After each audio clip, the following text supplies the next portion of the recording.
الحمد للہ کفا والصلاة والسلام علی من لا نبی بعد اما بعد فاعوذ باللہ السمیع العلیم من الشیطان الرجیم من حمزہ ونفخہ نفثہ بسم اللہ الرحمن الرحیم قد افلح المؤمنون الذین هم فی صلاتهم خاشعون۔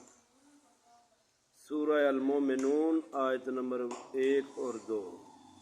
اللہ تبارک و تعالیٰ فرماتے ہیں کامیاب ہو گئے مومن، وہ لوگ جو ایمان لے آئے وہ کامیاب ہو گئے۔ الذین هم فی صلاتهم خاشعون، وہ لوگ جو اپنی نمازوں میں خشوع و خضوع کرتے ہیں وہ بھی کامیاب ہو گئے۔ مومن کون ہے؟ مومن وہ ہے جو ایمان لاتا ہے، اللہ کو غیب ہونے کے باوجود ایک مانتا ہے، اللہ کو ایک مانتا ہے، نبی علیہ الصلوۃ والسلام محمد رسول اللہ صلی اللہ علیہ وسلم کی نبوت کا اقرار کرتا ہے، آخرت کے دن کا اقرار کرتا ہے، فرشتوں پر، رسولوں پر اور پہلی کتابوں پر بھی اس کا ایمان ہے، وہ ہے مومن۔ جب آپ کا ایمان ان سب چیزوں پہ ہو، غیب پہ ہو، تو آپ مومن ہیں، ایمان والے ہیں۔ تو ایمان والے کو جو پہلی ڈیوٹی اللہ نے دی وہ ہے نماز کی۔ فرمایا الذین هم فی صلاتهم خاشعون، جو اپنی نمازوں کو خشوع و خضوع کے ساتھ ادا کرتے ہیں۔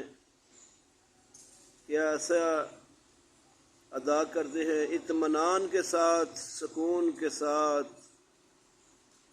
دل کے ساتھ، دل و دماغ کو نماز میں حاضر رکھتے ہیں اور اس کے ارکان کو بھی اطمینان کے ساتھ ادا کرتے ہیں۔ یہ نہیں کہ جلدی جلدی آئے، نماز ادا کی، رکوع و سجود بھی مکمل نہیں۔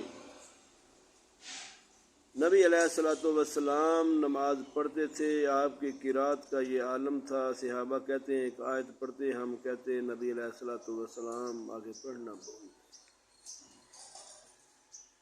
صحابہ کرام فرماتے ہیں نبی علیہ الصلوۃ والسلام رکوع میں جاتے تو ایسے لگتا ہے جیسے اٹھیں گے نہیں، رکوع سے سر نہیں اٹھائیں گے۔ رکوع سے سر اٹھا کے جب قومے میں کھڑے ہوتے تو ایسے محسوس ہوتا کہ یہ قومے میں ہی رہیں گے، سجدے میں نہیں جائیں گے۔ اور جب سجدے میں جاتے نبی علیہ الصلوۃ والسلام تو سجدہ لمبا کرتے، اور جب سجدے کے بعد درمیان میں دونوں سجدے کے بیٹھتے، یعنی جلسے میں بیٹھتے، تو ایسے محسوس ہوتا کہ اگلا سجدہ کرنا بھول گئے۔ الغرض نبی علیہ الصلوۃ والسلام کا قومہ، جلسہ، سجدہ، رکوع ایک سا ہوتا تھا، اس میں ایک جیسا ٹائم ہی لگاتے تھے آپ صلی اللہ علیہ وسلم۔ ہماری حالت یہ ہے کہ ہم رکوع میں جاتے ہیں تو بڑی جلدی ہوتی ہے سر اٹھانے کی، اور ابھی مکمل سیدھے بھی نہیں ہوتے تو سجدے میں چلے جاتے ہیں۔ اور یہی عالم ہے کہ سجدے میں ہم نے جلدی جلدی اٹھے اور نکلے، اور جلسے میں بھی ہم رکتے نہیں۔ تو اطمینان کے ساتھ نماز کا ادا کرنا یہ عمل ہے ایمان والوں کا، سکون کے ساتھ ادا کرنا، پھر ہی کامیابی ملے گی۔